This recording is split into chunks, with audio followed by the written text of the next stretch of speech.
మన చిన్నప్పుడు పల్లెటూరులో దొరికిన పాలు ఇప్పుడు సిటీలో దొరకటం లేదు. మా ఇంట్లో దీని గురించి మాట్లాడుకుంటున్నప్పుడు కంట్రీ డిలైట్ గురించి తెలిసి ఉన్నత ప్రమాణాలు ఉన్న ల్యాబ్స్ లో టెస్ట్ చేయించి రోజు రిపోర్ట్స్ ని యాప్ లో అప్డేట్ చేస్తారు. వాళ్ళ విధానాలు చూసి సంతృప్తి చెంది ఇలా రికమెండ్ చేస్తున్నాను.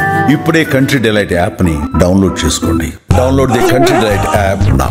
ఉమర్ అబ్దుల్లా ఒక ట్వీట్ చేశారు సార్, ఔర్ లడో ఆపస్ మే అని చెప్పేసి, సమాప్త్ కర్దో ఏక్ దూసరేకో అని చెప్పి. అంటే మనలో మనం కొట్టుకుంటూ ఉంటే అది భారతీయ జనతా పార్టీకి లాభిస్తుంది అండ్ భవిష్యత్తులో కూడా ఇలాంటి ఫలితాలే చూడబోతామా అని చెప్పి. గతంలో కూడా ఒక కామెంట్ చేశారు కదా సార్ ఉమర్ అబ్దుల్లా, ఇక ఇండియా కూటమిని మూసేస్తే బెటర్ ఏమో అని చెప్పేసి.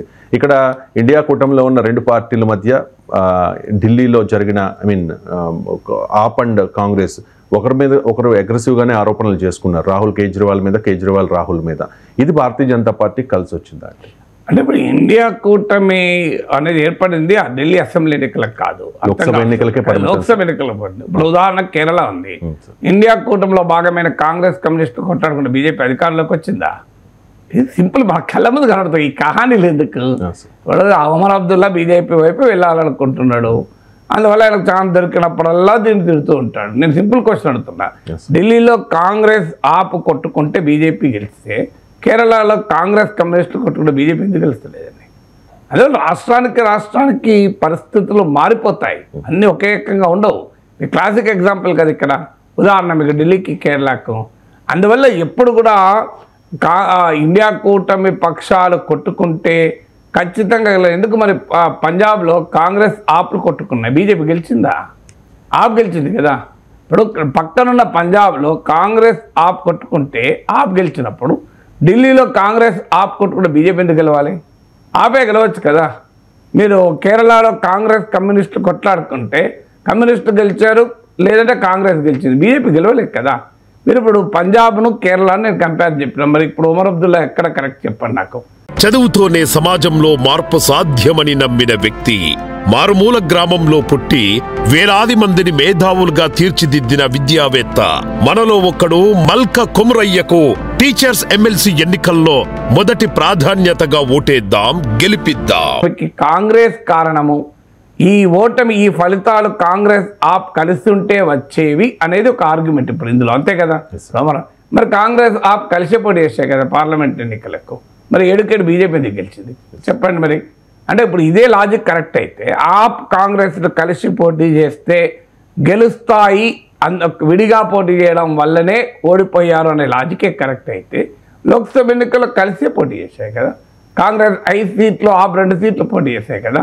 అరవింద్ కేజ్రీవాల్ కాంగ్రెస్ అభ్యర్థికి ఓటేశాడు, ఎందుకంటే ఆయన ఉంటున్న కాన్స్టిట్యున్సీలో ఆప్ పోటీ చేయలేదు, కాంగ్రెస్ పోటీ చేసింది. రాహుల్ గాంధీ, సోనియా గాంధీ, ప్రియాంక గాంధీలు ఆప్కు ఓటేశాయి, ఎందుకంటే వాళ్ళు పోటీ చేసే సీట్లో కాంగ్రెస్ క్యాండిడేట్ లేడు, వాళ్ళు ఉన్న ఊరు, వాళ్ళ ఓటు హక్కున్న చోట. మరి ఇంత క్లియర్గా ఉన్న వారు ఎందుకు ఓడిపోయారు? అందువల్ల there should be some logical base. మనం శాస్త్రీయంగా ఉండాలి కదా. ఉమర్ అబ్దుల్లా మాట్లాడితే ఉమర్ అబ్దుల్లాకి ఏమున్నది, ఆయన బీజేపీ పోదలుచుకుంటే పోవచ్చు, కానీ రాలేయడానికి బేసిక్ ఉండాలి. అయితే కాంగ్రెస్ వల్ల నష్టం జరగలేదు ఆప్కు, కాంగ్రెస్ వల్ల ఖచ్చితంగా నష్టం జరిగింది, కానీ కాంగ్రెస్ వల్ల ఈ ఫలితాలు వచ్చాయనేది కరెక్ట్ కాదు. ఎందుకంటే ఈ ఫలితాలు రావడానికి ఆమ్ ఆద్మీ పార్టీ స్వయంకృతాపరాధాలే కారణం. అందులో కాంగ్రెస్ పార్టీ పాత్ర లేదా? డెఫినెట్గా ఉంది. ఎందుకుంది అన్నప్పుడు అది మనకు ఇంకా అక్యురేట్గా తెలియాలంటే రవిశంకర్ గారు వాళ్ళ ఓటింగ్ ఫిగర్స్ రావాలి. అంటే 1-2 డేస్ పడుతుంది. మనం ఇంకా డీటెయిల్గా ఎన్ని సీట్లలో, ఆప్ ఓటమికి మార్జిన్ ఎంత, కాంగ్రెస్కి వచ్చిన ఓట్లు ఎన్ని అని. సో ఆప్కి వచ్చిన ఓటు మార్జిన్ కన్నా ఆప్ ఓడిపోవడానికి ఇప్పుడు ఉదాహరణకు ఆప్ 3000 ఓట్లతో ఓడిపోయింది, కాంగ్రెస్కి అక్కడ 6000 ఓట్లు వచ్చాయనుకోండి.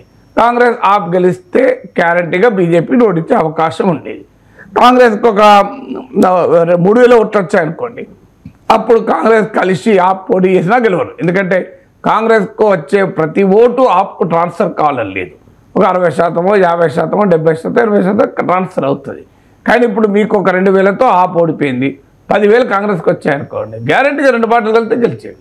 అట్లా seat by seat micro analysis, voting figures పట్టుకొని చేస్తే తప్ప కాంగ్రెస్ ఎన్ని చోట్లలో ఆప్ విజయాన్ని అడ్డుకుంది, ఆప్ ఓటమికి కారణమైంది అని మనం విశ్లేషించాలి. న్యూఢిల్లీలో కేజ్రీవాల్, జంగ్పురాలో సిసోడియా తక్కువ మార్జిన్తో ఓడిపోయారు సార్. అక్కడ పాసిబిలిటీ ఉంది మీరు అన్నట్లు. అక్కడ నేను ఇంకా మనకు ఫైనల్ ఓటింగ్ ఫిగర్స్ వస్తే చెప్పగలం, కానీ అక్కడ అవకాశం ఉంది. ఎందుకుంది అంటే కాంగ్రెస్ పార్టీ చేసిన పని ఏంటంటే బీజేపీ కాంగ్రెస్ ఆప్ ఒక్కటే అన్న ప్రచారం చేస్తుంది కనుక కాంగ్రెస్ పార్టీ వ్యూహాత్మకంగా మేము ఒక్కటి కాదు, వీఆర్ సీరియస్ ఇన్ ఫైటింగ్ ఆప్ అనేటువంటి ఒక అభిప్రాయాన్ని క్రియేట్ చేయడానికి న్యూఢిల్లీలో అరవింద్ కేజ్రీవాల్ పైన సందీప్ దీక్షిత్, షీలా దీక్షిత్ కొడుకు, అలాగే జన్పురలో మనీష్ సిసోడియా పైన చాలా సీనియర్ అల్కాలం అనుకుంటారు, చాలా సీనియర్ గుర్తున్నంత వరకు సబ్జెక్టు కరెక్షన్ పెట్టారు. అంటే Congress party AAP heavy weights పైన బలమైన అభ్యర్థుల్ని పెట్టడం ద్వారా ఒక మెసేజ్ ఇవ్వదలుచుకుంది, we are equally serious to fight be AAP అని. ఇక కాంగ్రెస్ ఇలా ఎందుకు చేసింది? కాంగ్రెస్ ఇలా చేయాల్సిన పరిస్థితి అక్కడ క్షేత్రస్థాయిలో ఉంది. ఎందుకుంది అంటే కాంగ్రెస్ పార్టీ దెబ్బతీసి ఆప్ గెలుస్తూ వచ్చింది. మీకు కాంగ్రెస్ పార్టీ 15 ఏళ్ళు అధికారంలో ఉన్న చోట 4% ఓటింగ్కు కాంగ్రెస్ను పడేసింది ఇది ఆపే కదా. మీకు బీజేపీ ఓటు ఈ 28 ఏళ్ళు అంటే లాస్ట్ టైం 98 కూడా బీజేపీ ఓడిపోయింది. అక్కడి నుంచి ఇప్పటి వరకు ఈ 27 ఇయర్స్లో బీజేపీ ఓటింగ్లో పెద్ద మార్పు లేదు. ఇంతకుముందు చెప్పినట్లు 32 to 38%.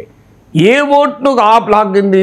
ఆప్కి ఎక్కడికి ఆప్ ఇది న్యూ ఎంట్రెంట్ కదా, కొత్తగా ఎంటర్ అయ్యి ఎవరు ఓట్ను తుడిచేసింది? కాంగ్రెస్ ఓటు తుడిచేసింది.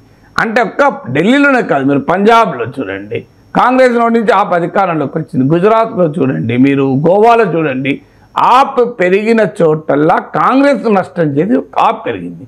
సహజమే. మళ్ళీ ఇప్పుడు కాంగ్రెస్ గెలవాలంటే ఏం చేయాలి?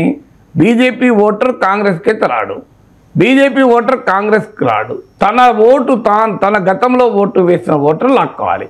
సామాజికంగా చూసినప్పుడు దళిత్స్, పేదలు, ముస్లిమ్స్ వీళ్ళందరూ కూడా కాంగ్రెస్ ఓటర్లు. మరి ఈ ఓటర్లందరినీ తాము వెనక్కి తీసుకొచ్చుకోవాలి కదా. ఇప్పుడు ఉదాహరణకు ఓక్లా అనే సీట్ ఉంది, అమానతుల్లా ఖాన్ అని ఆప్ నాయకుడు పోటీ చేశారు, అక్కడ ఎంఐఎం కూడా పోటీ చేసింది, ముస్లిం మెజారిటీ సీటు. సో అక్కడ మీకు కాంగ్రెస్ పార్టీ స్థానికంగా బాగా వర్క్ చేసిన ఒక పాపులర్ పర్సన్ పెట్టారు. ఇలా తమ ఓటింగ్ను పెంచుకోకుండా పార్టీని రివైవ్ చేయకుండా కాంగ్రెస్ పార్టీకి ఇంకో మార్గం లేదు. రివైవ్ చేయాలి అంటే ఆప్ను దెబ్బతీయాల్సిందే. ఆప్ను దెబ్బతీయకుండా కాంగ్రెస్ రివైవ్ అవుతుంది. అప్పుడు కేరళలో Congress సిపిఎంను దెబ్బతీయదా?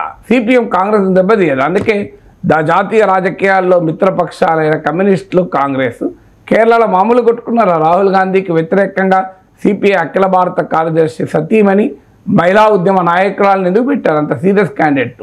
CPI all India secretary సతీమణి అనేది ముఖ్యం కాదు, ఆమె in her own she the very prominent leader. ఆమెను ఎందుకు పెట్టారు? ఎవరినో నా మామూలుని పెట్టి గెలుతగలరు రాహుల్ గాంధీ అని అనుకున్నారా? అనుకోలే కదా. ఎందుకు మరి? ఎందుకంటే కేరళలో రాహుల్ గాంధీ గెలిస్తే రేపు కమ్యూనిస్టులను దెబ్బతీసే ప్రమాదం ఉంటుంది. అందువల్ల ఆయా రాష్ట్రాల్లో ఉన్న రాజకీయ పరిస్థితుల రీత్యా రాజకీయ పార్టీలకు అనివార్యమవుతుంది.